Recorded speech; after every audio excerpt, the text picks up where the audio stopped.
According to Israel's own data, up to 75% of all casualties in Gaza have actually been civilians. Is this a big oopsie by the IDF, or is this actually all part of the plan? Leaked audio might give us some insight. I'm Paul, U.S. Army combat veteran. Smash that subscribe button because God knows the algorithm's not going to love this one. Let's talk about it. So this is from The Guardian, which admittedly left of center newspaper, but one that engages in really well-supported reporting. It's very rare that they get things totally wrong. And they have obtained the IDF's own data indicating an 83% civilian death rate in the Gaza war, right? Which is, this is a weirdly worded headline. But what they mean is that from IDF's own classified database of the, they only said only about 9,000 of the casualties are, only about 9,000 of the over 50,000 casualties are known to be fighters from Hamas or Palestinian Islamic Jihad, right? So again, Israeli intelligence officials listed 9,000 named fighters from Hamas and Palestinian Jihad as dead or probably dead. But that leaves a big question. Who are the other 55,000 dead Palestinians, right? Now, some of them, undoubtedly, are fighters who were not named on official records. But it's worth noting that even if this number were to, even if there was, for every one fighter they knew about, there was 2 fighters they didn't, you're still looking at more than 50% of the casualties in Gaza have been civilians, which is an unbelievable ratio.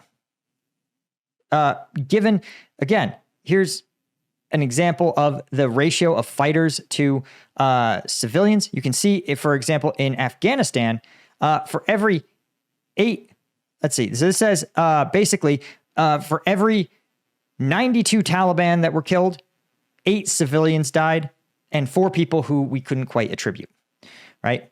You look at Ukraine, for every 100 deaths, 10 of them were civilians, and another 11 were hard to attribute, right? Now you look at Gaza and you have 83. For every 100 deaths, 83 they cannot effectively attribute to being fighters. And this is an insane number. And this is the contrast I want you guys to get out of this. That for every 100 deaths, the U.S. military was confident that it could identify, again, 92% of them, right? Or excuse me, 88% of them.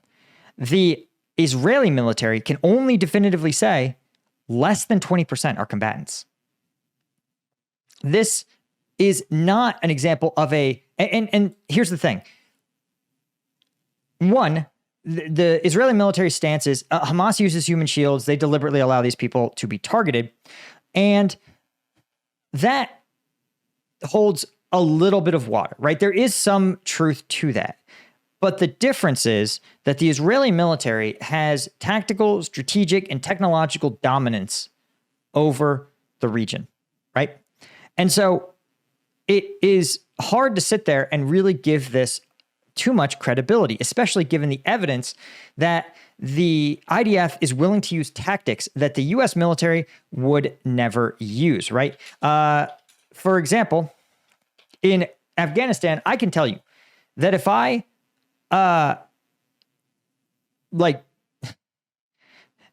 if I were to order an airstrike on a hospital, I would go to fucking jail, right? The U.S. military would charge me with murder and kill me or put me in jail, right? And the IDF struck a hospital, which is bad, but they were like, it was Hamas. Hamas was using the hospital. Sure, guys. But they also did something that is really, I've only ever seen done by terror organizations, which is hit it again. Because it's literally so they struck the hospital in Gaza, the Nasser hospital, which is maybe it treats militants, but it also treats civilians. So they were like, well, we're not going to have the ground troops clear it. We're just going to hit it with an airstrike, which again, U.S. military in Afghanistan, they would put me in jail for. If they were like, hey, you knew there were civilians and you ordered an airstrike when you could have ordered ground troops to clear it. You could have cleared it yourself. There were all these other options available to you, right? Then like you still just ordered an airstrike. Like that's still recklessly endangering civilians when other options are available. Then they did what was called a double strike. And there's video of it that I can't show you here. But essentially, they struck the hospital. And then when first responders arrived, including journalists, aid workers, right? Emergency first responders, they struck it again. So even if you believed that you were striking a legitimate military target, or that there were forces within that hospital, waiting and then targeting first responders is disgusting. And this was a common tactic we saw in Iraq, especially, where insurgents would detonate a bomb in a crowded market. Maybe they thought, but then they would deliberately hide a second IED and wait for first responders, emergency services, Iraqi security forces to arrive, and then they would detonate that bomb. And this was obviously a terror act. It was meant the insurgents did that to deter, to stop public services from attending to wounded, to destroy the ability of the nascent Iraqi government to respond credibly to any threat, right? Who's going to be an ambulance driver who goes to the site of an explosion when you know there's going to be another follow-up strike, right? Now, the IDF says they killed 6 terrorists, which is the exact number of press that were there. And you might be like, well, those press, they must have been Hamas members. They're military-aged males. And the fact is that, well, they all had work for agencies that include, AP, CNN, right? And the Israelis said none of the journalists killed in the strike were the intended targets. Well, yeah, but it's an airstrike. Like, who did you think you were going to hit? And so I wanted to talk more specifically about this. Well, this here, and the fact this is on CNN. The reason I'm sourcing so many of these stories from CNN is because CNN is unbelievably, or has been unbelievably pro-Israel to a point that it's like a little absurd.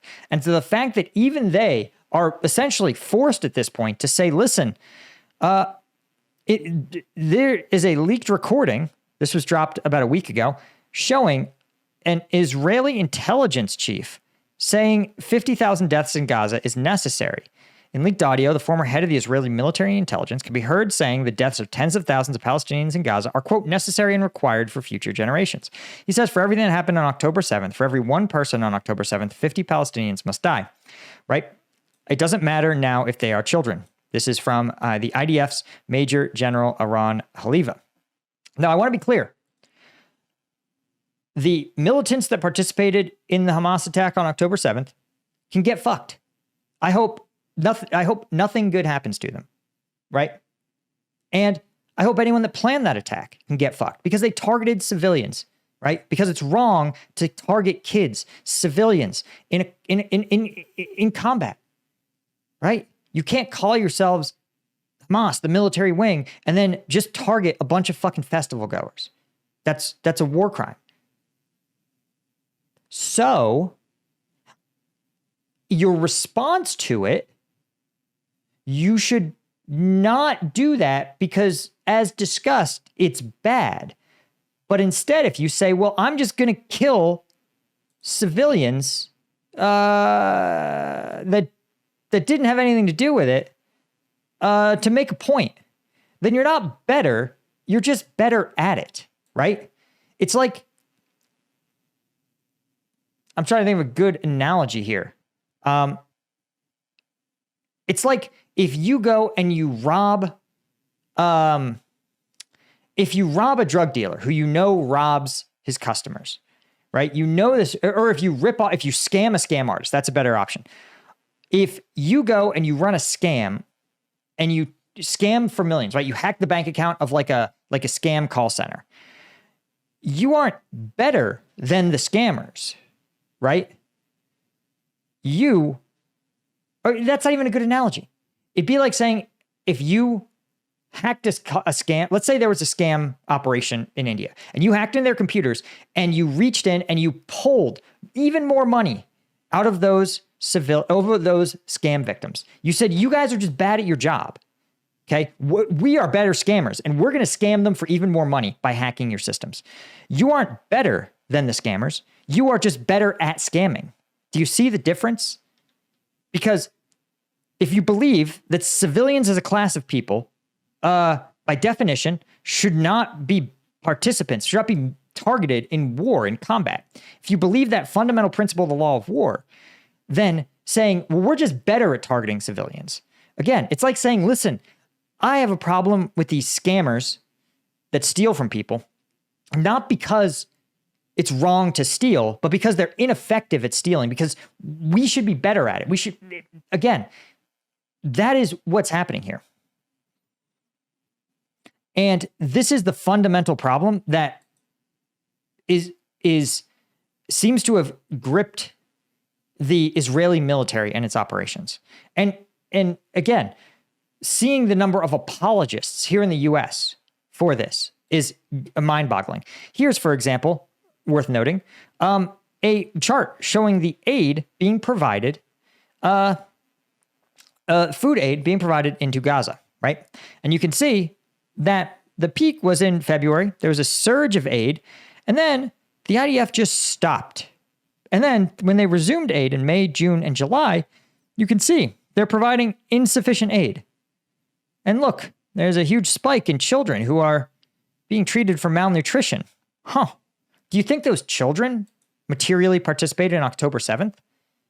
Do you think it is morally superior to kill children because they were born on the side of the fence where the people who planned and executed October 7th? One of the things the IDF said when they started the operation, they said, we're going to free the Palestinian people from Hamas. Well, yeah, I mean, technically those kids, they're not living under Hamas, but it's not because they're not living under Hamas, it's because they're not living under Hamas. And just the inability of so many major media outlets to just say these things aloud is, to me, like unbelievable. And it's one of the reasons why people are stuck turning to YouTubers like me. Like, why? Why is a guy in his garage saying more truth to power than the CNNs of the world? CNN, I give them credit. They covered this story, right? But boy, for 2 years, they didn't say boo about it.